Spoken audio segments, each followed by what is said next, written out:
Andrew Hozier Byrne, known more commonly as Hozier, released his first full-length album September 19th, 2014, exactly 10 years ago. You probably recognize him from his most popular song, Take Me to Church, which has now been streamed a whopping 2.63 billion times. Since then, Hozier has released 2 other albums and several EPs which have also been very successful. As a fan of his incredible voice and brilliant lyricism, I have followed his music for the entirety of the last 10 years, in which time I have noticed some consistent themes that reveal Hozier's underlying philosophy, especially in regards to religion. In this video, we will analyze some of Hozier's most popular and philosophically packed songs in order to extract and evaluate their true meaning. We will also hear from Hozier himself on the meaning behind these songs by looking back at some of his interviews. Before all that, this video took me 8 hours to make, but it only takes seconds to click like and subscribe. So if you do that, I would greatly appreciate it. Let's start with Hozier's most popular song, Take Me to Church. Hozier has said in several interviews that this song is about how the church tries to make people feel ashamed of sex and sexuality and how the church actually condemns sex. Now, while this is a common perception of the church's teaching on sexuality, it is overly simplified. For example, the church does not condemn sexuality. Rather, the Catechism of the Catholic Church states that sexuality is hugely important and is in fact sacred. For example, in paragraph 2332 of the Catholic Catechism, it says the following, quote, "Sexuality affects all aspects of the human person in the unity of his body and soul. It especially concerns affectivity, the capacity to love and to procreate, and in a more general way, the aptitude for forming bonds of communion with others." So the church actually holds sex and sexuality in high esteem, and you can actually tell that Catholics tend to have a lot of sex because if you know any Catholic couples, you probably noticed they have a lot of kids. Furthermore, even Pope Francis in his papal document Amoris Laetitia says, quote, "Sexual union lovingly experienced and sanctified by the sacrament is in turn a path of growth in the life of grace for the couple," which is pretty much the opposite of condemning sex and sexuality. Now, what the church does condemn is when we use sexuality for our own personal pleasure at the expense of another, or at the expense of ourselves. So it is not that the Catholic Church has a low view of sex and thinks of it as dirty and gross and get that out of here, and that's why they condemn all these various forms of sexuality, but it's actually that they hold sex in such high regard that they think that the misuse of sex is a serious sin.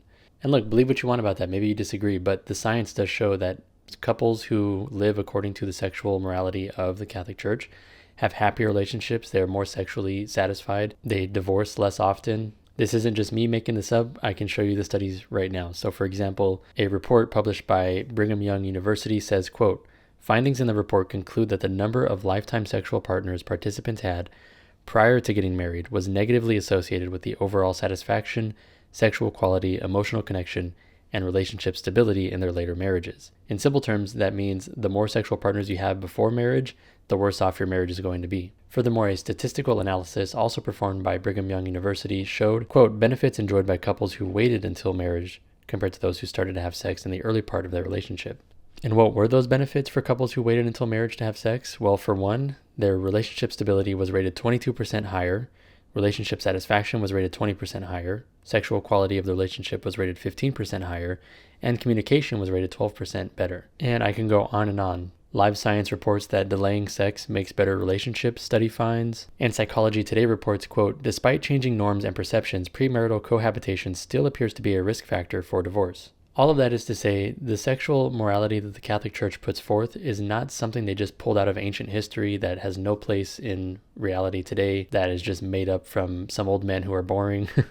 But it is actually defended by science to show that people who follow this moral code of sexuality actually have better relationships. Well, I went on about that longer than I expected to. Let's get into some specific lyrics of the song Take Me to Church. So I'm not going to go through all the lyrics line by line, but one of the first lyrics that caught my attention and always kind of irritates me, I guess, every time I listen to this song is the line that says, quote, "My church offers no absolutes." And the reason this bothers me is because what good is a church or a religion or anything really if it doesn't offer absolute truth? For example, if you go to a math class and they say, well, we don't offer absolutes here, that's too restrictive. I'm going to say, well, what am I learning then? Like, no, I want to learn the truth. I want to learn things. But this comes from an idea that having absolute truths is bad, it is oppressive, it is dogmatic and illogical maybe. But the reality is we all have absolutes. We all hold moral truths to be absolutely true. For example, while we're on the topic of sexuality, Hozier, I can confidently say, believes that it is absolutely wrong to have sex with someone who does not consent or cannot consent.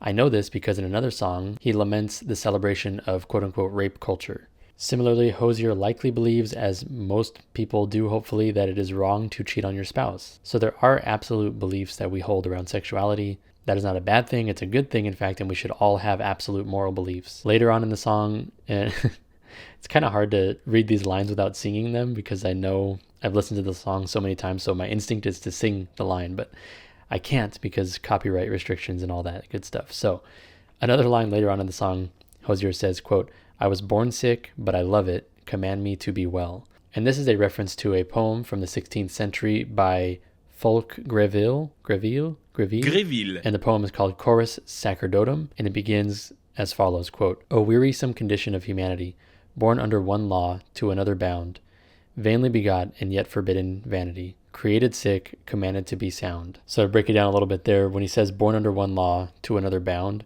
he's saying we're born under the law of sin, so we're born sinful, but to another bound means we're supposed to follow this other law that we cannot follow perfectly because we are sinful. And again, this is an understandable point to make. It is difficult to live with a sinful nature trying to abide by this perfect law that you know you cannot perfectly follow. However, this is a overly simplistic understanding of sin, original sin, and how we are supposed to live in accordance with God's law. For example, when it says we are created sick, that implies that God created us this way in this imperfect state, and he demands that we be perfect. That is not at all what the Bible teaches.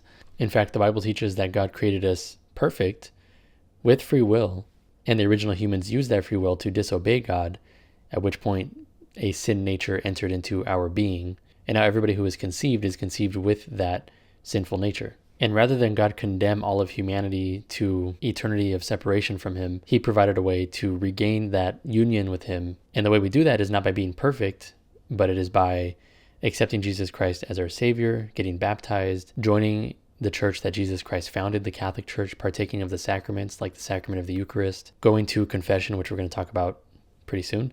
And in these ways, we receive forgiveness of our sins and retain that union with God that he originally intended. So we weren't created sick and commanded to be well. We were created perfect. Our ancestors messed that up.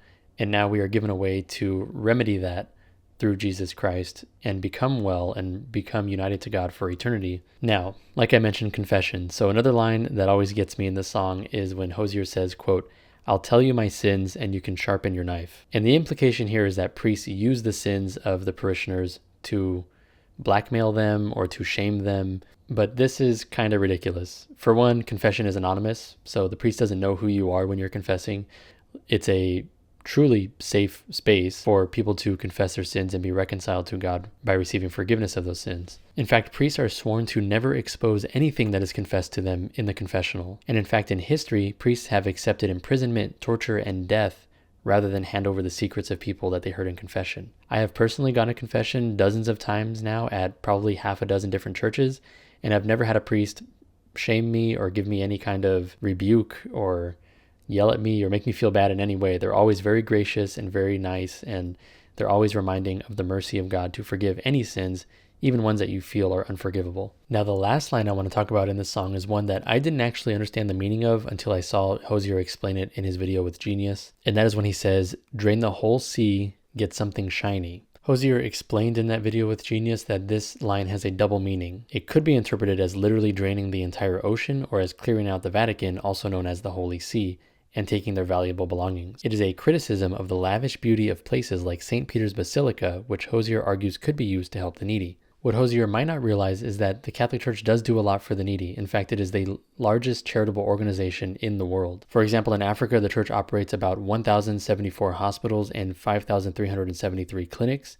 These institutions are often the primary or sole healthcare providers in rural areas. In Asia, the church runs over 1,700 healthcare facilities. The church runs approximately 10,000 orphanages and over 6,000 homes for the elderly or disabled, many in countries with limited social services. So the suggestion that the Catholic Church is some money-hungry organization that is just trying to make itself rich at the expense of poor people is clearly proven false when you just look at the facts. Overall, I think Take Me to Church is a very musically interesting and beautifully done song. The vocals are amazing. The depth of the lyrics is impressive. Hozier's vocal range, especially when he sings like the Amen part of the song, is hands down some of the best vocal performance you're going to find from any artist during our time. Next, let's take a look at Foreigner's God.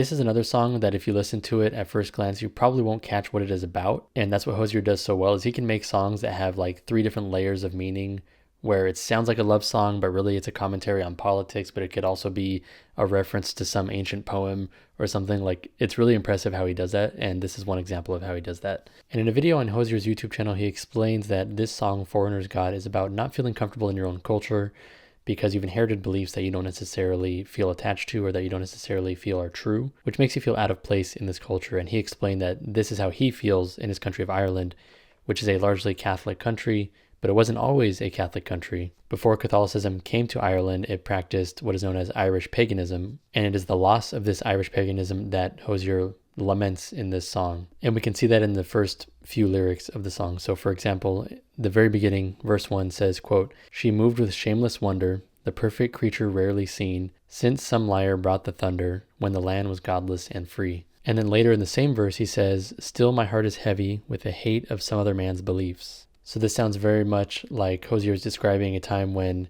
she, whoever she is, moved with shameless wonder. Some guess that he's referring to goddesses that were worshipped in ancient Irish paganism, and that now she is rarely seen since somebody brought over some hateful beliefs, they brought the thunder and all of this stuff. And now the land is no longer quote unquote godless and free. And this puts the image in our head, which so many people do have this misunderstanding, that Catholicism was brought to countries by force and their original religions were just wiped out. People who resisted were maybe killed or something. Like, this is the perception that a lot of people have of the Catholic Church and of how Christianity spread around the world. But that's generally not true, and especially in the case of Ireland, that's 100% not how Christianity came to Ireland. In fact, Christianity was first introduced to Ireland via their trade with Roman Britain, which was a Christian country at the time. That was how they discovered what Christianity even was for the first time. But the biggest contributor to Ireland's Christianization was St. Patrick, who was sent to Ireland from Britain to be a slave. He escaped his slavery in Ireland and returned to Britain, only to later feel a call to return to Ireland to spread Christianity. And he didn't come back with a military or something to forcefully assimilate everybody to these Christian beliefs. Rather, he talked to pagan chieftains and territorial rulers about Christianity, ultimately leading to many of their conversions. And it's not as though ancient Irish paganism was as beautiful as Hozier is painting it to be in this song. According to the Dublin City Council, ancient Irish paganism featured practices like human sacrifice. They have a whole page about human sacrifice in ancient Ireland, and in this page they say, quote, "Human sacrifice was apparently a normal part of the Celtic rituals, especially of kings in hard times. The killings tend to be excessive in that more is done to the bodies than would be required to bring about their deaths." They go on to say, "By using a range of methods to kill the victim, the ancient Irish sacrificed to the goddess in all her forms." And aside from getting rid of ritual human sacrifice, the introduction of Christianity brought literacy to Ireland. It also improved social cohesion by helping organize and unify Irish clans under common religious practices and values. Furthermore, Irish monasteries preserved and transmitted Greek and Roman medical texts. Monks studied herbal remedies and were known for their healing skills. Monasteries promoted agricultural innovations which improved farming techniques and food production in Ireland. So all of that is to say that the introduction of Christianity to Ireland was not done by force, and it resulted in the ending of ritual human sacrifice as well as other great benefits to Ireland. And that brings us to the last song we're going to talk about today, and that song is Be. Now this song probably has more religious imagery in it than any other song that Hozier has created thus far, but we're just going to go through a few lines that I think really deserve some response. First, in the chorus, there's a line that says, quote, "Be like the love that discovered the sin, that freed the first man, and will do so again." And this follows a common theme in Hozier's songs where he refers to sin as something that is beautiful, freeing, and loving, but the reality of sin is much darker than that. For example, let's look at the definition of sin according to Merriam-Webster. And one of the ways that Merriam-Webster defines the word sin is as such, quote, "An action that is or is felt to be highly reprehensible." Another way to define it is a serious shortcoming or fault. And I think there are many things that we would all agree fall under that category. Hozier, as somebody who is very progressive and left-leaning in his politics and in his social stances, would say that maybe denying immigrants entry into the U.S. is a sin or is a highly reprehensible act. Colonization is a highly reprehensible act. Racial inequality is a highly reprehensible act. So there are many things that Hozier would classify as highly reprehensible acts and thus sins. And I doubt he would say that those things are beautiful and freeing and loving. And that definition of sin is actually in line with the Catholic Church's definition of sin. For example, they say in paragraph 1849 of the Catechism of the Catholic Church, quote, "Sin is an offense against reason, truth, and right conscience. It is failure in genuine love for God and neighbor caused by a perverse attachment to certain goods. It wounds the nature of man and injures human solidarity. It has been defined as an utterance, a deed, or a desire contrary to the eternal law. And the eternal law that is referenced there at the end is simply love. Jesus summarizes the entire law by saying that it is to love God and love your neighbor. So sinning isn't, as Hozier suggests, breaking some rule that God arbitrarily created because he doesn't want us to have fun or be our own people or be independent or something. Sin is literally not loving.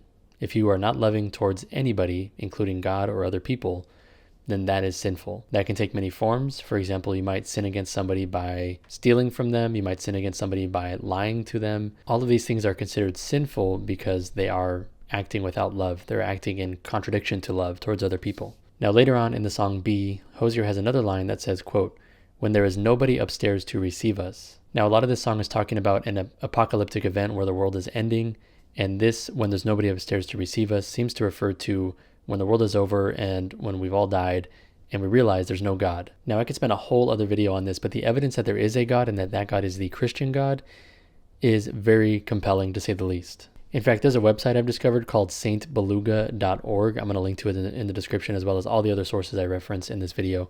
I'm not going to list out all of the lines of evidence that this website goes through, but one of the most compelling areas, for me at least, was the Eucharistic miracles. And these are miracles in which the bread that is consumed in communion by Catholics every Sunday, every day, turns into flesh and blood, or it starts secreting blood from the center of it. And these are occurrences that have been studied by forensic analysts that are not Catholics, that are separate from the church. The Catholic Church studies these things and has these things studied by objective parties so that they can verify whether this is true or not. And the website saintbeluga.org goes into all of the documents that you can read for yourself there that are produced from these studies. So just go check it out. You might be convinced. Maybe you'll be able to debunk it. I don't know, but just check it out. They also go through evidence for the resurrection of Jesus Christ, the historical evidence, and how the competing theories don't really hold up. All of these things together, and there are many more lines of evidence as well, provide a very solid foundation for believing that Christianity is true, which suggests that there will be somebody upstairs to receive us. Now, I want to end this video by saying this is in no way meant to bash or insult Hozier. I think he's greatly talented, probably the most talented singer and lyricist of our time. I just think that his approach to religion is oversimplistic, which does make some of his music hard to listen to. However, his latest album called Unreal Unearthed, while it still takes jabs at Christianity a few times, is much more tame, much more toned down, and much more respectful. It's based on Dante's Inferno, and the storyline of the album follows the storyline of Dante's Inferno, which is really interesting. I think it's a great album, and the last song, First Light, actually kind of sounds like a Christian song in a way. And anyways, that's the video. Thank you so much for watching up to this point. This was a long one, so thank you for sticking with me. Let me know what you think in the comments. Are you a Christian, and were you insulted by these or any other songs? Maybe I missed some songs that you would like me to respond to. Are you a non-Christian who's a fan of Hozier and you think I'm wrong? Let me know why in the comments and we can interact there. If you enjoyed this video, make sure to give it a like and subscribe to the channel. Consider becoming a member by clicking the link in the description. I've just begun doing daily live streams for members only. So if that's something you're interested in, then check that out in the description. And until I see you next time, God bless.